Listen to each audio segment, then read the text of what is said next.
Blizzard of 78. Officials say people who experience flooding this afternoon should plan ahead for tonight's high tide when more flooding is likely, although it may not be as bad as the flooding earlier today. For those who are in need of a warm place to stay tonight, the Red Cross has opened shelters in Lowell, Methuen, Plymouth, and Taunton. And for those dealing with snow and not flooding, heart specialists are reminding people, including the elderly and people with heart conditions, not to shovel, trying to have somebody do it for them.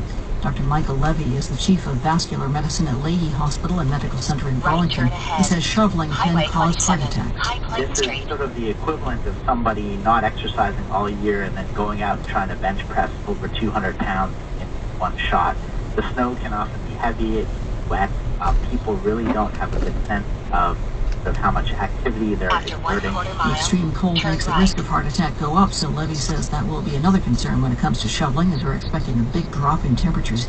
He says if you do need to shovel, take it slowly and take breaks often. Speaking of the forecast and lower temperatures, let's get the latest on the storm now from meteorologist Dave Epstein. He joins us on Skype. You pretty bored today, Dave? Yeah, nothing to do. Yeah, too bad. Been a crazy afternoon. So what are you seeing for current conditions, both in terms of the snow and the wind and flooding as well? Okay, so let's talk about the snow. Right now we've got snow bands continuing around eastern Massachusetts.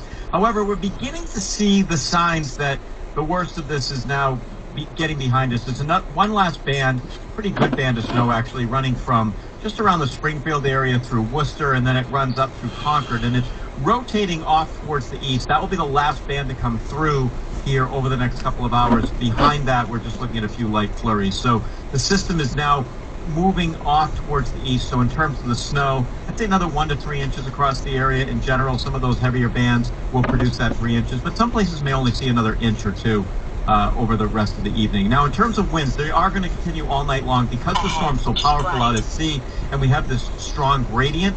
We'll have the winds all evening long. I don't think we're going to see winds as strong as we did late morning, early afternoon, but there still could be additional scattered power outages just because of the consistency of the wind. In terms of tides, we have another high tide coming up around midnight, but that tide too will not be anything near what we saw during the noontime hour because the storm is continuing to rapidly move off towards the Canadian Maritimes. Okay, so in terms of totals, what we have seen so far in terms of accumulation and what we're likely to see by tonight? So 10 to 16 inches is what everybody will see in terms of the final amounts. Already we see amounts around a foot in many places. Taunton, for example, is coming up on 15 inches, so they may be one of the higher spots.